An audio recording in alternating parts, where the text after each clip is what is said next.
bagian daripada hadir akan juga tidak hadir dengan kita yang berenam ini kita jadi pegawai Indonesia sulit gitu ya. Mudah-mudahan tidak ada yang kita karena seperti yang di awal kita katakan, untuk membangun itu mudah, tapi mempertahankan apa yang sudah ada itu sulit, karena pada akhirnya nanti akan distraksi oleh alam, gitu ya, keadaannya sendiri. Kita tidak mengatakan bahwa yang terseleksi nanti ada sesuatu yang buruk, bisa jadi mereka lebih baik dari kita. Hanya saja kita tidak mengetahui. Dan kita yang bertahan ini bukan berarti kita lebih baik. Justru karena kita merasa bahwa kita buruk, maka kita berlanjut.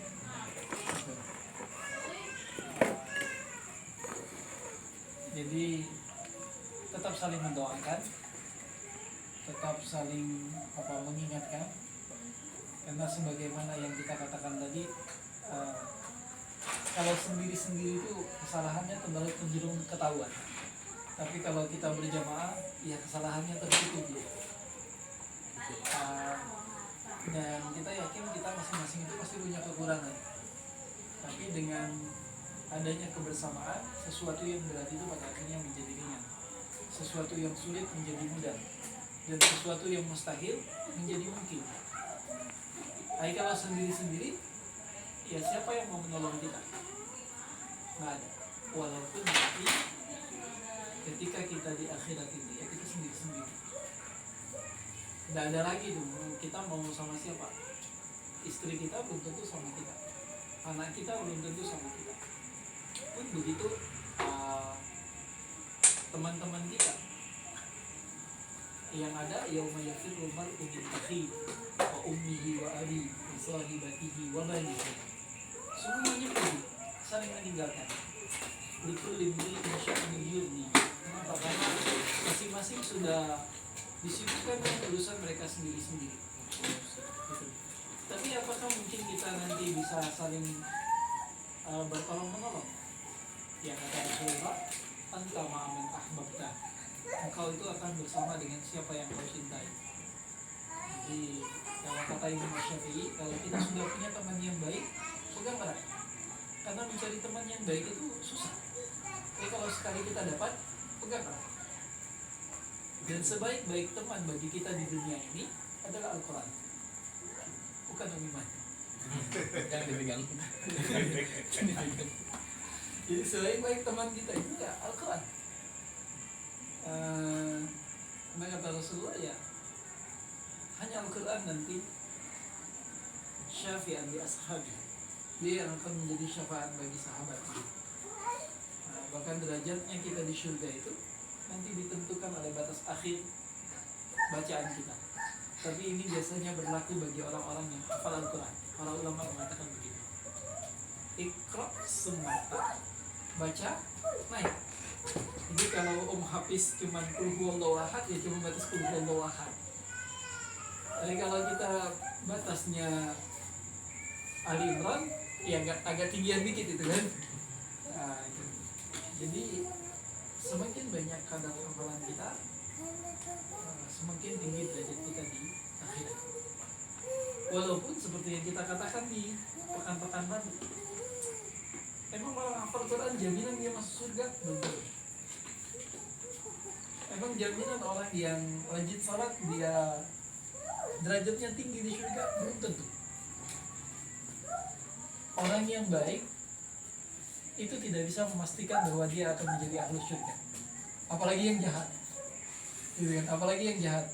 Jadi kalau kita berpikir, kalau seumpamanya orang baik saja tidak bisa memastikan kalau dia di surga, mending jahat sekali.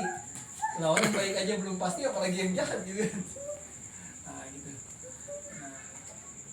Jadi berusahanya kita mencari sahabat yang baik, dan sebaik-baik sahabat adalah Al-Quran. Maka pegang erat itu. Apa yang sudah kita lazimkan hari ini harus kita jaga baik. Masalah sampai kapan kita baru bisa? Iya, tidak masalah. Tidak masalah. Itu bukan takaran. Allah itu walaupun istilahnya kita diminta untuk berdoa husnul khatimah, ujung itu menjadi perhitungan, tetapi bukan berarti pangkal itu dilupakan. Perhitungan itu ditentukan di akhir kita, kesudahan kita itu bagaimana, apa kita tetap istiqomah atau tidak. Tetapi tidak berarti dia tidak memberikan makna apa-apa, karena ujung itu akan dilihat dari bagaimana dia awalnya, apalagi di pertengahannya. Tidak mungkin ada ujung kalau tidak ada pangkal dan tidak ada pertengahan. Berarti semuanya itu ada nilainya di sisi Allah. Apakah dia di awal, apakah dia di akhir, apakah dia di ujung. Dan ini musim Maulid, beruntungnya kita itu memiliki seorang memiliki Tuhan yang maha pengasih dan penyayang.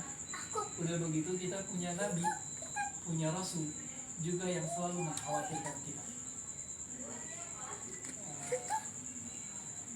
Sekali waktu Rasulullah SAW itu mendengar doanya para Nabi, dan ketika mendengar doa Nabi-Nabi tersebut, Rasulullah sedih. Sampai Allah berkata kepada malaikat, coba malaikat Jibril tanya apa yang membuat Rasulullah sedih. Rasulullah sedih melihat doanya Nabi Nuh, sedih melihat doanya Nabi Isa. Sedih kenapa? Karena mereka berdoa dengan doa yang istilahnya itu berlepas diri dari kaumnya. Rasulullah justru khawatir, masa iya saya di surga sementara kaum saya enggak? Saya di surga, umat saya enggak?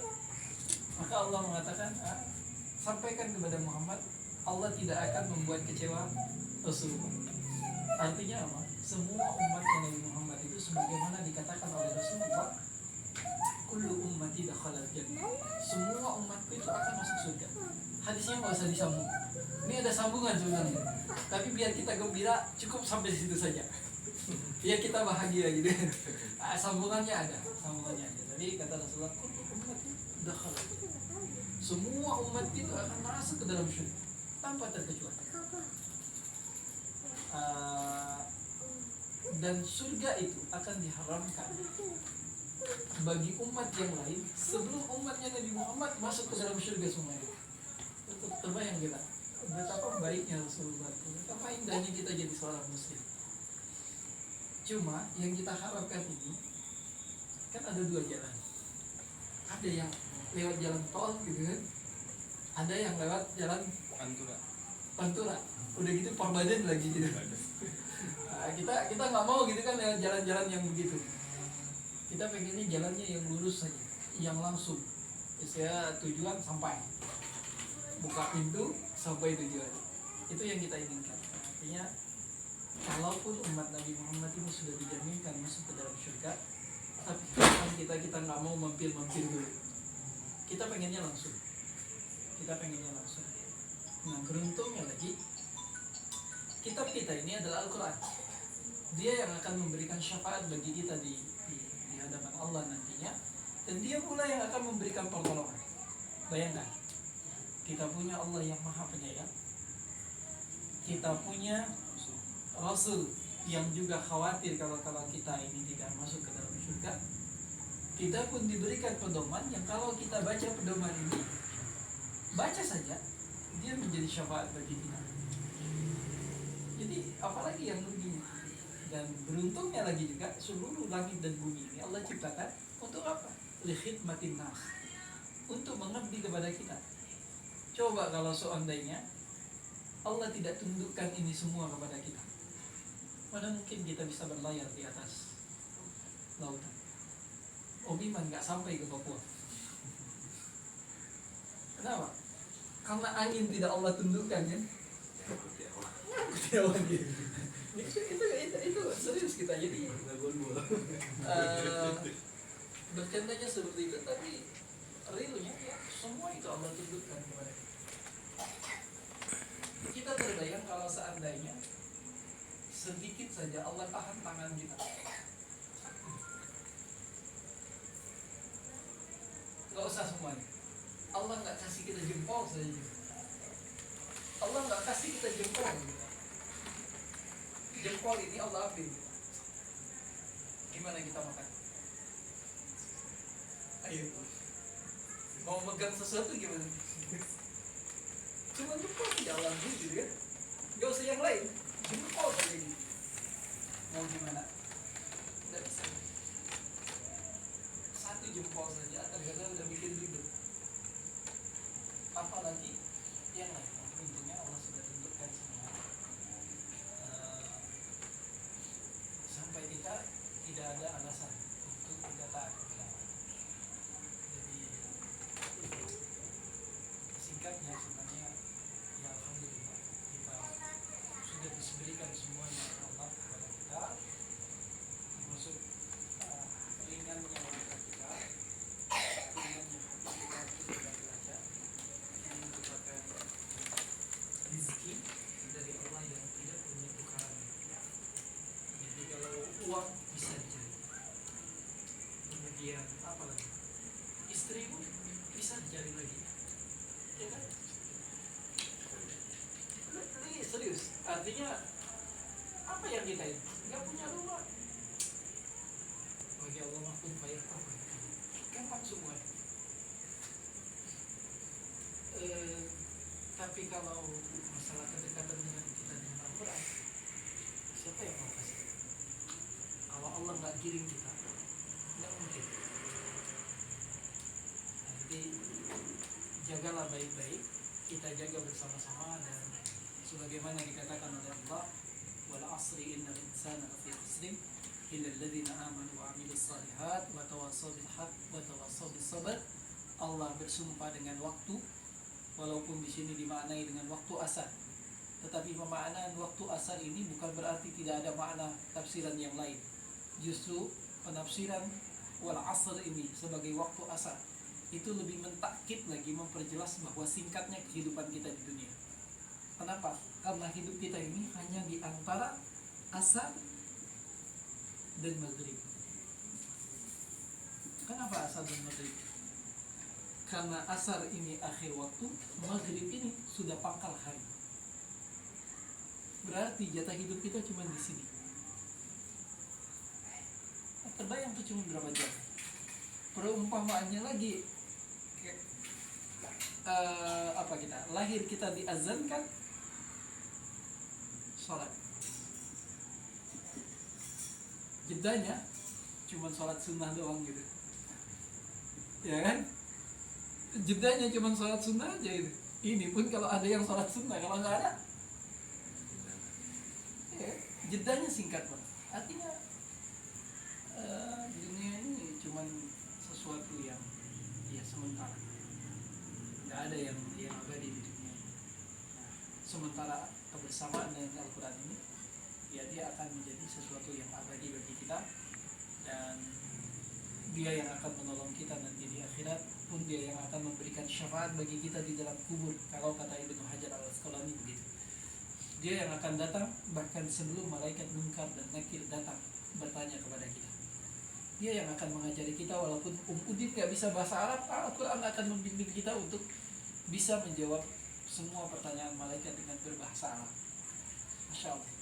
Jadi mudah-mudahan Allah memberikan keistiqomahan kepada kita semuanya, membuat kita bisa saling mengingatkan, membuat kita bisa saling mengisi, sehingga ketika ada yang mulai lemas, mulai capek, ayo kita semangat-semangat lagi. Dan tidak ada yang mustahil, bisa insya Allah. Kita tolong bisa. Tolong bisa. Oke, mungkin itu makanannya kalau nggak ditutup nggak tersentuh. Jadi kita tutup dulu, kalau misalkan ada yang mau ditanyakan kita sampaikan. Ya, kita baca suratul Fatihah, kita hajatkan untuk semuanya.